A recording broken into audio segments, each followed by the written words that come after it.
নমস্কাৰ সকলোকে স্বাগতম জনাইছো নিমাত ষ্টাডি পইণ্ট চেনেলটোলৈ। আমি আজি এই ভিডিঅ'টোৰ মাধ্যমেৰে বিএ ফাৰ্ষ্ট ছেমিষ্টাৰৰ হিষ্টৰীৰ মেজৰ আৰু মাইনৰ বিষয়ৰ ফাৰ্ষ্ট চেপ্টাৰৰ সকলোবোৰ চমু প্ৰশ্ন উত্তৰ আলোচনা কৰিম। প্ৰশ্ন উত্তৰসমূহ ভালকৈ আয়ত্ত কৰিবলৈ তোমালোকে ভিডিঅ'টোৰ শেষলৈকে চাবা। ভিডিঅ'টোৰ পৰা উপকৃত হ'লে ভিডিঅ'টো লাইক আৰু শ্বেয়াৰ কৰিবা। চেনেলটো যদি এতিয়ালৈকে ছাবস্ক্ৰাইব কৰা নাই, দৰকাৰী আৰু তথ্য সমৃদ্ধ ভিডিঅ'ৰ নটিফিকেশ্যন পাবলৈ চেনেলটো ছাবস্ক্ৰাইব কৰি লোৱা। বলা তেন্তে বেছি পলম নকৰি প্ৰশ্ন উত্তৰসমূহ আলোচনা কৰোঁ। কুৱেশ্যন নম্বৰ 1, প্ৰাচীন ভাৰতৰ ইতিহাস ৰচনাৰ বাবে প্ৰয়োজনীয় সমলবোৰ কি কি চমুকৈ আলোচনা কৰা। উত্তৰ: ইতিহাস হৈছে সভ্যতাৰ ক্ৰমবিকাশৰ ধাৰা। মানৱ জাতিৰ গতিশীলতাক লিপিবদ্ধ কৰাই হ'ল ইতিহাসৰ মুখ্য উদ্দেশ্য। আজিৰ পৰা প্ৰায় 5.6 নিযুত বৰ্ষ পূৰ্বে পৃথিৱীৰ বুকুত মানৱ জাতীয় প্ৰাণীৰ আবিৰ্ভাৱ ঘটিছিল। সেই তেতিয়াৰ পৰাই পৃথিৱীৰ বুকুত জীয়াই থকাৰ বাবে মানৱ জাতিৰ যি অহৰহ প্ৰচেষ্টা সেয়া ইতিহাসৰ পাতত পোৱা যায়। প্ৰকৃত ইতিহাস প্ৰণয়ন কৰিবলৈ কিছুমান নিৰ্ভৰযোগ্য তথ্য বা সমলৰ প্ৰয়োজন হয়। প্ৰাচীন ভাৰতৰ এক পূৰ্ণাংগ ইতিহাস ৰচনাৰ বাবে যিবোৰ তথ্য পোৱা গৈছে সেইবোৰৰ এতিয়াও পুংখানুপুংখ অধ্যয়ন হোৱা নাই। বহু সময়ত প্ৰাপ্ত তথ্যবোৰৰ অৰ্থ অস্পষ্ট হৈ আছে।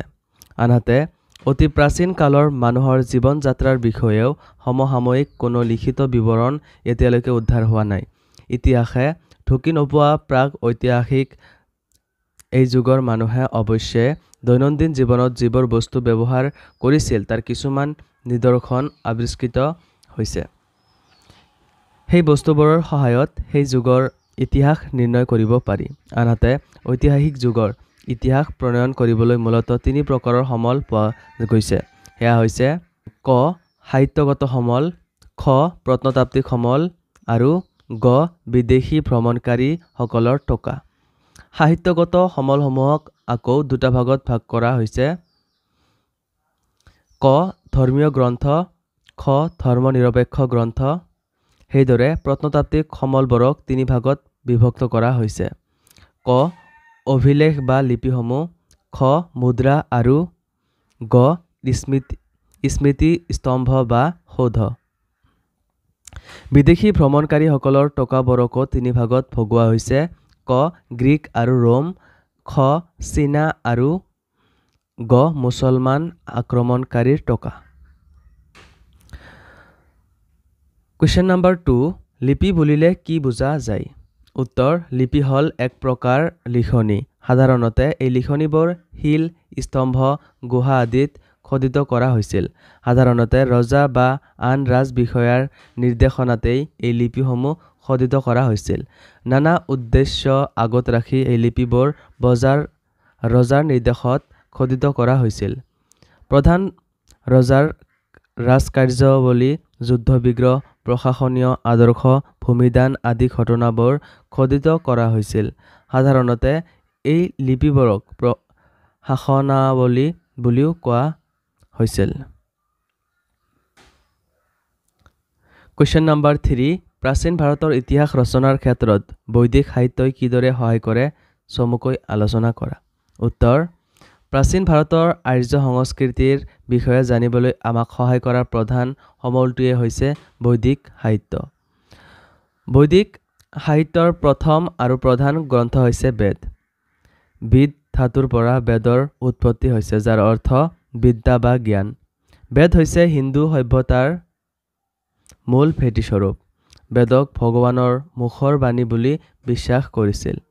প্ৰথম অৱস্থাত বেদ লিখিত ৰূপত নাছিল। পৰম্পৰাগতভাৱে বেদ মুখস্থ কৰি মনত ৰখা হৈছিল আৰু পুৰুষানুক্ৰমে এইবোৰ আওৰোৱা হৈছিল। সেইবাবেই বেদক শ্ৰুতি বোলা হৈছিল। লিপি উদ্ভাৱন হোৱাৰ পিছতহে বেদ লিখিত ৰূপত পোৱা গৈছিল। বেদ 4খন: ঋক, যজু, সাম আৰু অথৰ্ববেদ। প্ৰতিখন বেদৰে 4টাকৈ ভাগ আছে। সেয়া হ'ল সংহিতা, ব্ৰাহ্মণ, আৰণ্যক আৰু উপনিষদ। 4খন বেদৰ ভিতৰত ঋগ্বেদেই আটাইতকৈ প্ৰাচীন আৰু প্ৰধান বেদ।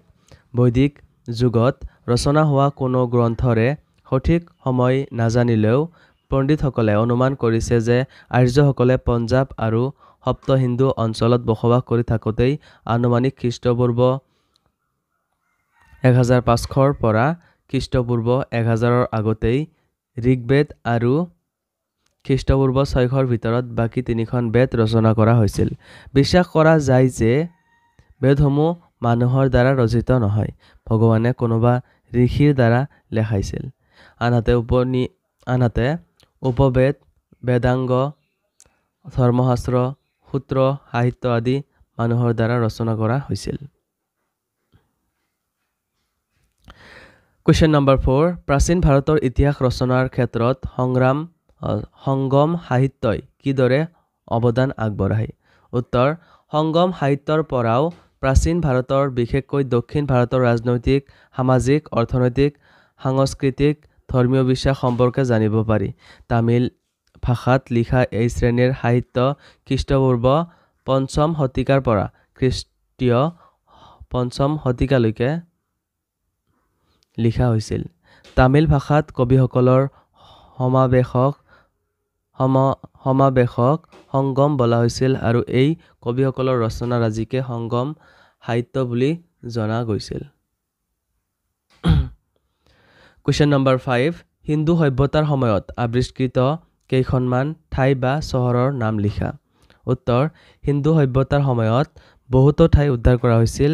সেই ঠাইসমূহ হ'ল লোথাল গুজৰাট, চান হুদাৰো হিন্দু প্ৰদেশ, কালিবাগান ৰাজস্থান, ৰোপাৰ হাৰিয়ানা আদি।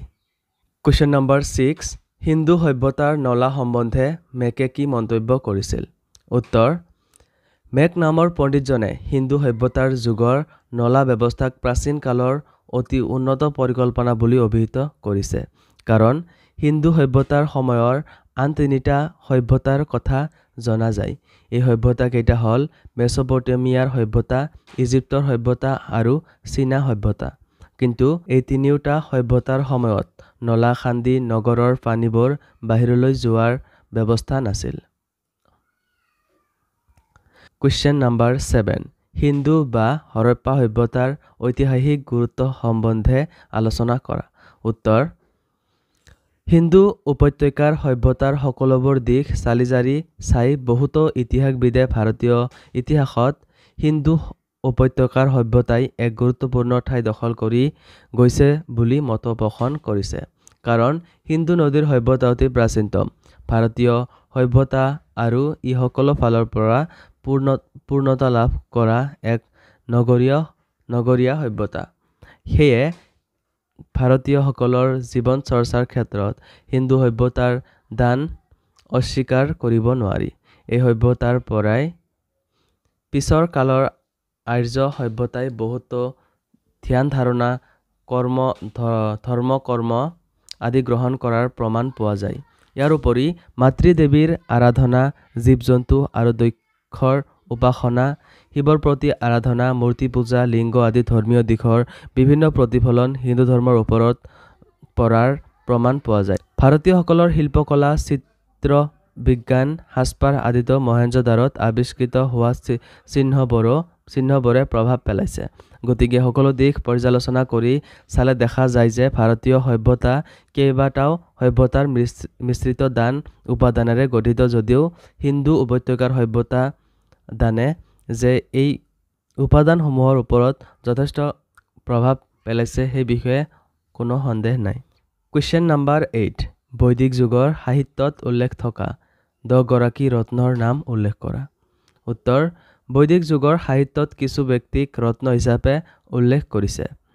এই ৰত্ন বা বিষয়ববীয়াসকল হ'ল পুৰোহিত, সূত, মহিষী, পৰিবৃক্তি, ববতা, সংগ্ৰহিত্ৰী, অক্ষ, বাঘ, সেনানী, গ্ৰামানী আৰু ভাংঘ। মৰমৰ বন্ধু বান্ধৱীসকল, আজিলৈ এইখিনিয়ে। আশা কৰোঁ এই ভিডিঅ'টো তোমালোকক সহায় কৰিছে। যদি ভিডিঅ'টো ভাল লাগিছে তেন্তে এই ভিডিঅ'টো তোমাৰ বন্ধুবৰ্গৰ সৈতে শ্বেয়াৰ কৰিবা। চেনেলটো যদি এতিয়ালৈকে ছাবস্ক্ৰাইব কৰা নাই তেন্তে প্লিজ চেনেলটো ছাবস্ক্ৰাইব কৰি দিবা। ধন্যবাদ।